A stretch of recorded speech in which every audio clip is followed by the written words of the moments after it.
Hello मेरे प्यारे दोस्तों, स्वागत है आप सभी का अपने पसंदीदा चैनल सीरियल अड्डा में। आज की कहानी शुरू होती है एक ठंडे, डरावने और तनाव से भरे पुलिस स्टेशन से, जहां माहौल इतना भारी है कि हर सांस के साथ साजिश और नफरत की बू महसूस हो रही है। पुलिस स्टेशन में अनिरुद्ध का पूरा परिवार मौजूद है, साथ ही ऋषि के घरवाले भी वहां जमा है। सभी के चेहरे पर एक अजीब सी उम्मीद और क्रूर संतोष झलक रहा है। सबको पूरा भरोसा है कि आज झनक को गिरफ्तार किया जाएगा और उसकी जिंदगी हमेशा के लिए तबाह हो जाएगी। अनिरुद्ध सीना चौड़ा करके खड़ा है, मन ही मन अपनी जीत का जश्न मना रहा है। उसे लगता है कि अब झनक का अध्याय खत्म होने वाला है। अर्शी की आंखों में नफरत साफ दिख रही है, जैसे वह पहले ही झनक की हार का जश्न मना चुकी हो। ऋषि के घरवाले भी चुपचाप सब देख रहे हैं। उन्हें भी लग रहा है कि कानून आज झनक को मुजरिम ठहरा देगा। लेकिन तभी कहानी में ऐसा मोड़ आता है जिसकी किसी ने कल्पना भी नहीं की थी। पुलिस इंस्पेक्टर हाथ में हथकड़ी लेकर झनक की ओर नहीं, बल्कि सीधा अनिरुद्ध की तरफ बढ़ता है। पूरे स्टेशन में सन्नाटा छा जाता है। इंस्पेक्टर की आवाज गूंजती है, mister Anirudh Bose, you are under arrest. यह शब्द नहीं, बल्कि बिजली का झटका था जो पूरे बोस परिवार पर गिरा। अनिरुद्ध के पैरों तले जमीन खिसक जाती है। अर्शी का चेहरा सफेद पड़ जाता है और उसकी आंखों में डर उतर आता है। हथकड़ी की क्लिक क्लिक की आवाज उस सन्नाटे को और भी डरावना बना देती है। जिस अनिरुद्ध ने झनक की मासूमियत का मजाक उड़ाया था, वही आज कानून के शिकंजे में जकड़ा खड़ा था। अभी यह झटका संभल भी नहीं पाया था कि तभी पुलिस स्टेशन के दरवाजे पर भारी कदमों की आवाज गूंजती है। पराशर की एंट्री होती है। उसकी आंखों में गुस्सा है, लेकिन चेहरे पर एक अजीब सा सुकून। अनिरुद्ध को हथकड़ी में देखकर वह व्यंग्य भरी मुस्कान के साथ उसके करीब आता है। अनिरुद्ध नजरें झुकाए खड़ा है, जैसे उसके पास अब कहने को कुछ भी नहीं बचा हो। पराशर कड़क आवाज में कहता है कि तुम्हें बहुत पहले जेल में होना चाहिए था। जिस लड़की ने तुम्हें अपना सब कुछ समझा, तुमने उसे सिर्फ अपमान और दर्द दिया। तुम एक नंबर के घटिया, नीच और स्वार्थी इंसान हो। तुम्हें क्या लगा था कि तुम्हारी दौलत और रुतबा हमेशा तुम्हें बचा लेगा? अनिरुद्ध चुप रहता है, उसकी सारी अकड़ जैसे पल भर में टूट चुकी होती है। इसी बीच झनक आगे आती है। उसकी आंखों में आंसू हैं, लेकिन आवाज में गजब की मजबूती है। वह पराशर का हाथ पकड़कर शांत स्वर में कहती है कि बाबूजी, रहने दीजिए। ऐसे इंसान से उम्मीद करना ही बेकार है। जिसकी आत्मा मर चुकी हो, उसे सही गलत का एहसास दिलाने का कोई मतलब नहीं। झनक की यह बातें अनिरुद्ध के दिल को चीर देती हैं। वह झनक को देखता है, लेकिन उसकी नजरों में अब न प्यार है और न नफरत, बस एक गहरी उदासीनता है। पराशर झनक के कंधे पर हाथ रखता है और कहता है कि अब इस शहर में कुछ नहीं रखा। यहाँ की हवा में जहर है। अब हम गांव चलेंगे, जहाँ तुम्हारा सम्मान है और तुम्हारी जड़ें हैं। यह सुनते ही वहाँ खड़ा ऋषि तड़प उठता है।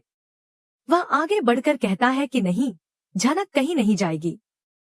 लेकिन झनक की आंखों में इस बार फैसला साफ नजर आता है। वह ऋषि से कहती है कि आपने मेरे लिए जो किया, उसका एहसान मैं कभी नहीं भूलूंगी। लेकिन मेरी वजह से इस घर में सिर्फ परेशानी और क्लेश हुआ है। मैं किसी पर बोझ नहीं बनना चाहती। अब मेरा यहाँ कोई रिश्ता नहीं बचा। मुझे अपने बाबूजी के साथ गांव जाना ही होगा। ऋषि स्तब्ध रह जाता है, जैसे किसी ने उसका दिल मुट्ठी में भींच लिया हो। झनक पुलिस स्टेशन से बाहर निकलती है, सिर ऊंचा करके। पीछे एक टूटता हुआ रिश्ता, एक बिखरा हुआ परिवार और एक जेल जाती हुई गाड़ी छूट जाती है। यहीं से झनक की जिंदगी का नया सफर शुरू होता है। गांव पहुंचने के बाद झनक को पता चलता है कि वह मां बनने वाली है। यह खबर उसे तोड़ देती है, लेकिन पराशर उसका सहारा बनता है। झनक फैसला करती है कि वह इस बच्चे को अनिरुद्ध का नाम कभी नहीं देगी। जिसने मां के चरित्र पर सवाल उठाए, वह पिता कहलाने का हकदार नहीं। समय तेजी से आगे बढ़ता है और कहानी में आता है 20 साल का लंबा लीप। झनक अब इस दुनिया में नहीं है। अपनी बेटी को पालते पोसते और उसे काबिल बनाते बनाते उसने अपनी जान दे दी। लेकिन उसने अपनी बेटी को संस्कार, आत्मसम्मान और हुनर देकर दुनिया में अकेले खड़े होने लायक बना दिया। अब कहानी में एंट्री होती है झनक 2 की।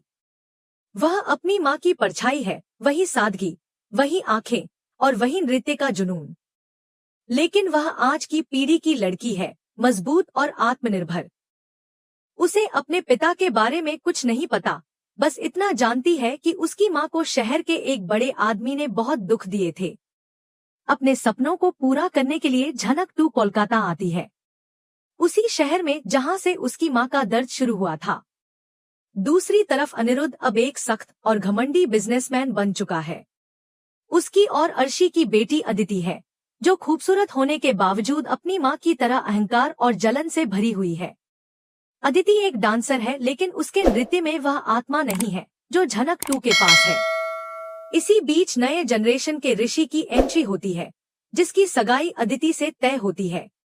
लेकिन जब ऋषि पहली बार झनक 2 को डांस करते देखता है तो उसका दिल उसी का हो जाता है। अनिरुद्ध जब झनक 2 को देखता है तो उसके होश उड़ जाते हैं। उसे लगता है जैसे झनक वापस लौट आई हो।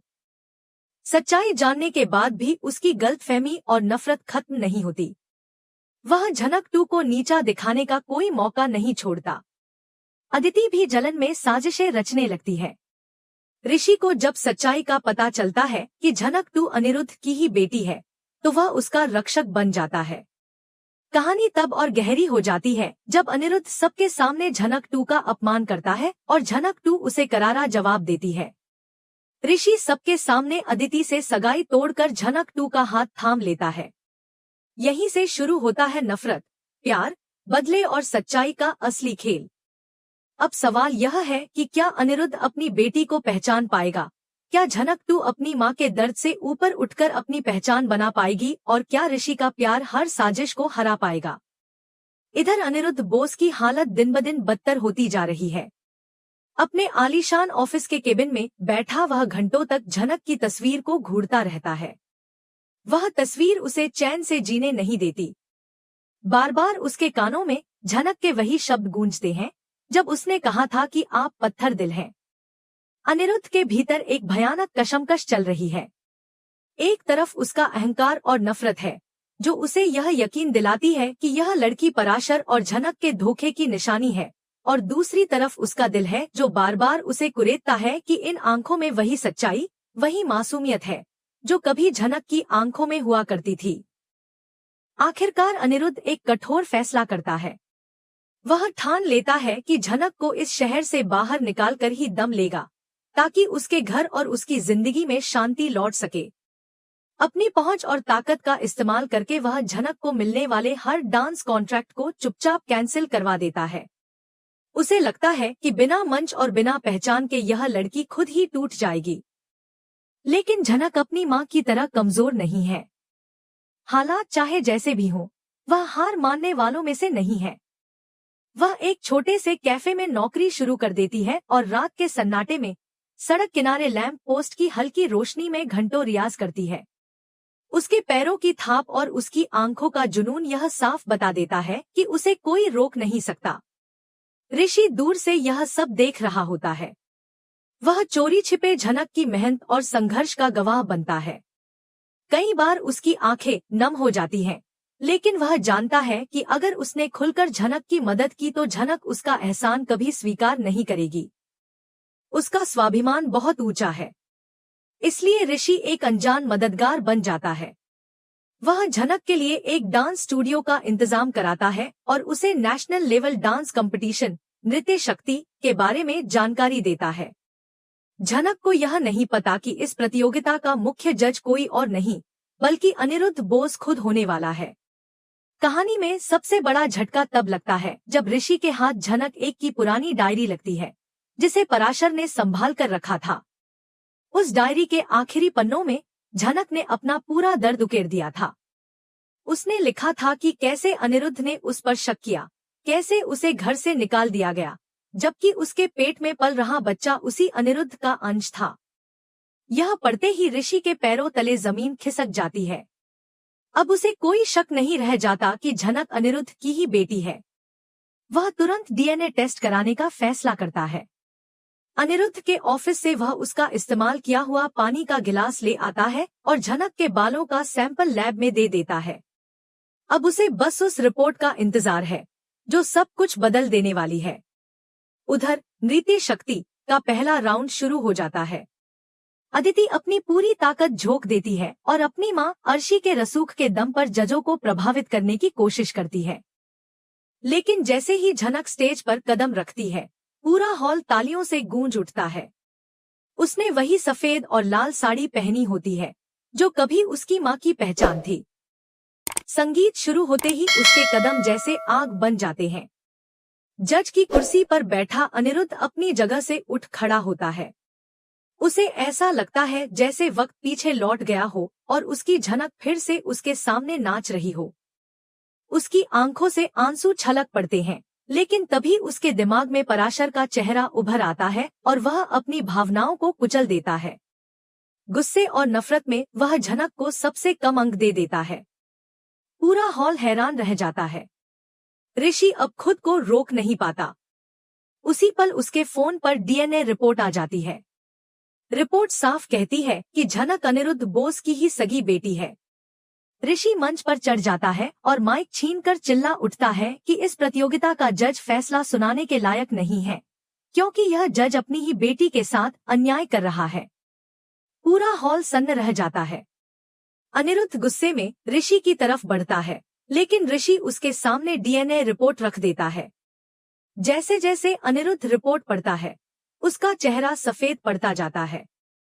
अर्शी और अदिति के होश उड़ जाते हैं।